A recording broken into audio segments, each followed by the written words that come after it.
Dari dikotomi kendali menjadi trikotomi kendali.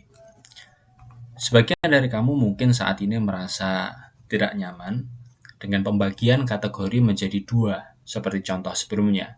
Oke lah, kalau mengenai cuaca hari ini, apakah hari akan panas atau hujan, atau saya akan duduk di sebelah siapa di kereta saat bepergian sendirian, hal tersebut benar-benar di luar kendali kita.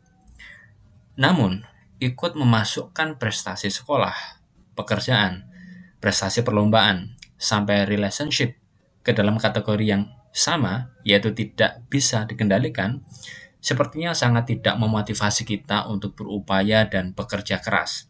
Tentunya realitas hidup tidak sesederhana pembagian dua kategori ini. Ini adalah proses yang cukup valid, karena bagaimanapun, tentunya kita masih bisa punya andil dan kontribusi di dalam menentukan prestasi sekolah, prestasi kerja, kinerja bisnis, kesehatan, dan reputasi kita. William Irwin, di dalam bukunya A Guide to a Good Life, The Ancient Art of Stoic Joy, menawarkan solusi untuk keresahan di atas dengan cara merevisi dikotomi kendali menjadi trikotomi atau 3 kategori kendali. Trikotomi kendali terdiri dari yang pertama, hal-hal yang bisa kita kendalikan, seperti opini, persepsi, dan pertimbangan kita sendiri. Kedua, hal-hal yang tidak bisa kita kendalikan, seperti cuaca, opini, dan tindakan orang lain. 3, hal-hal yang bisa sebagian kita kendalikan. Irwin mengusulkan bahwa sekolah, pekerjaan, perlombaan, hubungan dengan pasangan bisa dimasukkan ke dalam kategori ketiga, yaitu sebagian dalam kendali.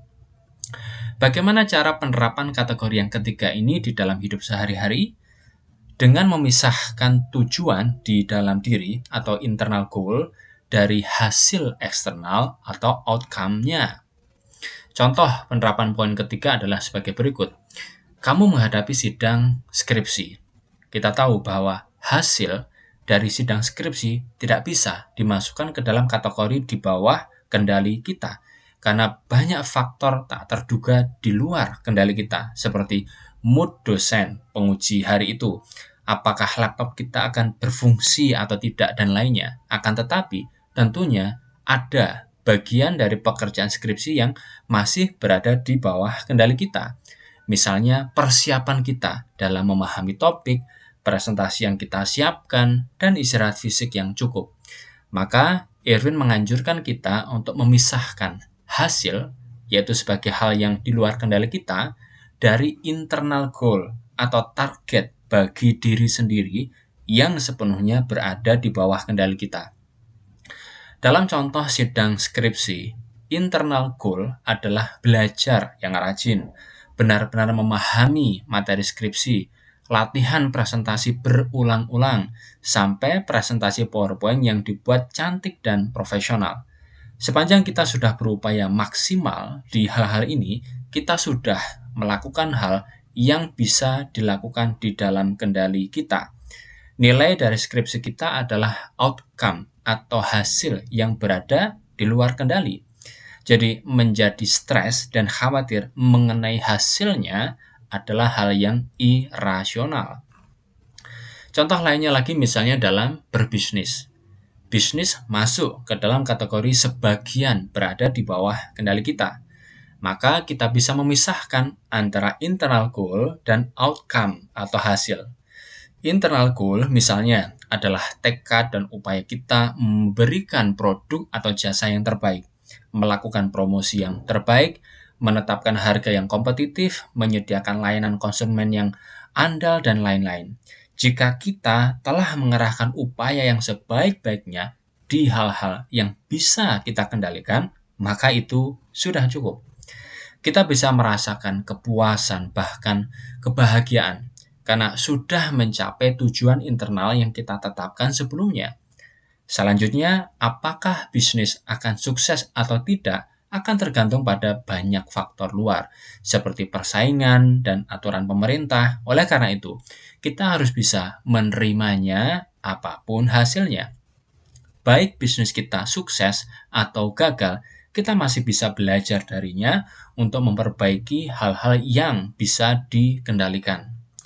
Perhatikan bahwa dalam kategori sebagian di bawah kendali ini, pada umumnya semakin baik kita mengerjakan internal goal, seharusnya semakin besar peluang kita mendapatkan hasil atau outcome yang memang kita impi-impikan. Biasanya, kerja keras, belajar sungguh-sungguh, berlatih dengan tekun, menyayangi dan mencintai pasangan sepenuh hati, menjalankan usaha dengan rajin dan keras, akan mendekatkan seseorang pada hal yang ingin dicapai.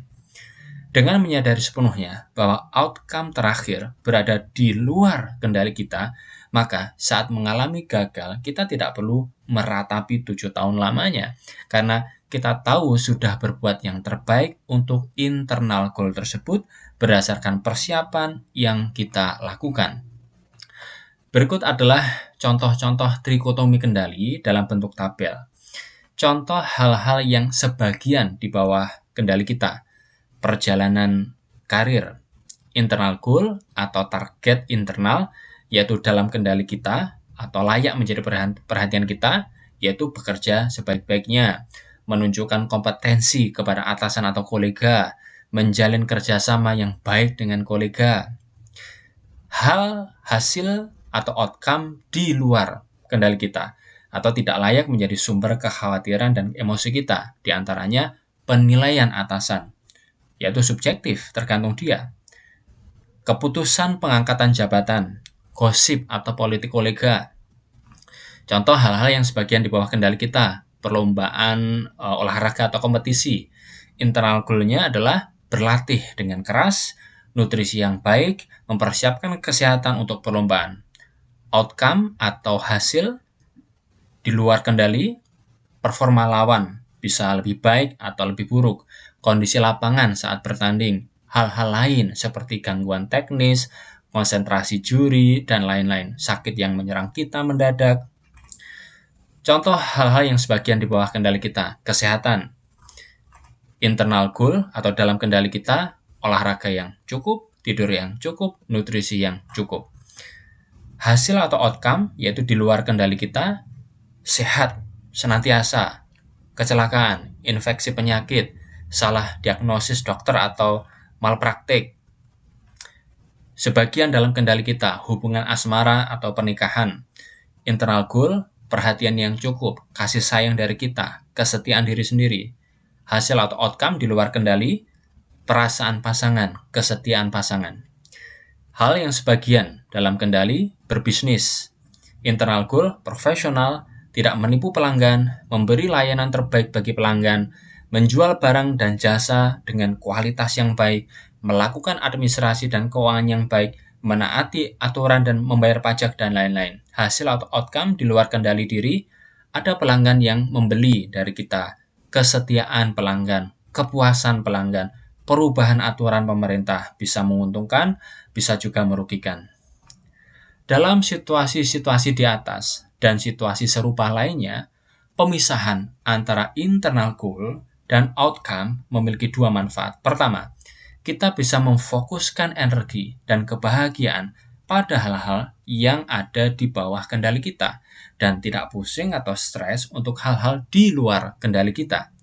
Saat kita sudah belajar keras untuk ujian, berlatih sebaik-baiknya untuk pertandingan, atau melakukan yang terbaik untuk pasangan, kita bisa mendapatkan kepuasan dari hal tersebut tanpa harus menunggu outcome-nya. 2. Di saat ternyata outcome atau hasil tidak seperti yang kita harapkan, secara mental kita seharusnya tidak terlalu terpuruk, karena fokus kita adalah pada internal goal yang bisa kita lakukan dan bukan di outcome. Kita tidak perlu meratapi kegagalan secara berlebihan, apalagi sampai mengutuk diri sendiri. Contohnya, kita mengikuti pertandingan basket antar kampus. Jika kita sudah berlatih keras dan memberikan permainan terbaik, kekalahan tidak bisa sepenuhnya merampas kebahagiaan kita. Ini mirip dengan ungkapan populer, manusia hanya bisa berusaha, Tuhan yang menentukan. Kita bisa merasakan kepuasan dan kebanggaan jika kita sudah memberikan permainan basket yang terbaik, apapun hasilnya. 3. Kerendahan hati. Mengakui bahwa outcome tidak ada di bawah kendali kita sepenuhnya juga penting saat kita menikmati keberhasilan. Saat sedang sukses, jangan terlena bahwa ini semua adalah hasil upaya saya sendiri. Kesuksesan kita juga dipengaruhi oleh banyak faktor di luar kendali kita. Jadi, jangan sombong. Kamu memiliki kendali atas pikiranmu, bukan kejadian-kejadian di luar sana. Sadari ini, dan kamu akan menemukan kekuatan. Marcus Aurelius. Berkarir di dunia advertising atau periklanan menyadarkan saya betapa trikotomi kendali di atas sangat relevan dalam membantu mengurangi stres pekerjaan. Bagi kami yang bekerja di biro periklanan, dagangan kami adalah ide kreatif. Kami menghasilkan ide kreatif dan menawarkannya kepada klien. Jika klien setuju dengan ide yang ditawarkan, maka barulah ide tersebut diproduksi menjadi materi iklan. Yang namanya menawarkan dagangan, entah itu pisang ambon ataupun ide kreatif, memiliki risiko yang sama, yaitu ditolak. Kalau dipikir-pikir, PDKT gadis idaman pun bagi sang cowok adalah perdagangan, menawarkan dagangan rasa ini. Apa sih? Penolakan terjadi sangat sering di dalam pekerjaan. Umumnya, reaksi kolega yang idenya baru saja ditolak oleh klien adalah merasa kecewa dan jengkel. Apalagi kalau sudah ditolak berkali-kali untuk proyek yang sama, disertai kata-kata seperti berikut. Dasar klien bego, nggak ngerti ide bagus, menyalahkan klien. Dasar account service dan planner bego, nggak ngasih arahan yang benar, menyalahkan anggota tim lain. Ini semua pasti gara-gara gue lupa membakar sesajen di depan kantor klien, menyalahkan dunia supranatural. Bagaimana contoh aplikasi dikotomi atau trikotomi kendali di dalam lingkup pekerjaan saya? Dengan mengkategorikan outcome klien, outcome yaitu klien menyenangi dan menyetujui ide kita sebagai hal di luar kendali kita dan memfokuskan energi dan upaya pada hal-hal di bawah kendali kita, yaitu kualitas ide, presentasi ide, dan lain-lain. Jika saya bisa mempraktikkan ini dengan baik, maka penolakan klien tidak seharusnya mengganggu kebahagiaan saya. Karena praktisi filosofi teras tidak menggantungkan kebahagiaan pada hal-hal yang ada di luar kendalinya. Walaupun jika ide kita disenangi klien, tentu kita diperbolehkan untuk merasa senang. Kepuasan kerja dikembalikan pada apa yang kita kerjakan, yaitu apakah saya sendiri sudah bangga dengan ide yang dihasilkan, dan bukan pada apa yang dikendalikan orang lain. Ide kita ditolak, tidak perlu menyumpahi dan menyalahkan orang lain. Langsung move on kepada hal-hal yang ada di bawah kendali kita, yaitu menerima input klien, kembali bekerja, dan berusaha lebih baik lagi. Inilah mengapa saya menyadari bahwa saya lebih cocok dengan filosofi teras dibandingkan positive thinking atau tips-tips self-help lainnya. Seringkali tips-tips tersebut memfokuskan kita pada hal-hal eksternal, seperti kesuksesan karir, bisnis, dan percintaan yang sebenarnya berada di luar kendali kita, atau hanya sebagian di bawah kendali kita. Bagi saya, pola pikir seperti itu adalah jalan menuju ekspektasi yang tidak realistis, atau kekecewaan dan kepahitan ketika ternyata hal-hal yang kita idam-idamkan itu tidak terwujud. Sebaliknya, filosofi teras tidak tertarik sama sekali dengan hal-hal eksternal dan lebih mementingkan hal-hal di dalam diri kita, yaitu menghilangkan emosi negatif, memaksimalkan hidup dengan hal-hal yang benar-benar berguna dan bisa kita kerjakan.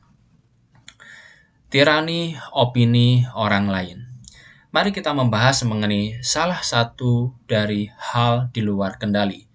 Menurut Stoicisme, yaitu opini atau pendapat orang lain. Entah sadar atau tidak, berapa banyak dari kita yang hidup terus-menerus mengikuti pendapat orang lain. Apa kata orang adalah ucapan yang sering kita dengar. Bagi kita yang hidup di Indonesia, tekanan opini orang lain adalah sesuatu yang nyata. Ternyata hal ini sudah ada bahkan sejak masa Kekaisaran Romawi kuno. Marcus Aurelius pernah berujar, "Saya selalu kagum. Kita yang selalu lebih mencintai diri sendiri daripada orang lain justru lebih peduli pada pendapat orang lain daripada pendapat diri sendiri.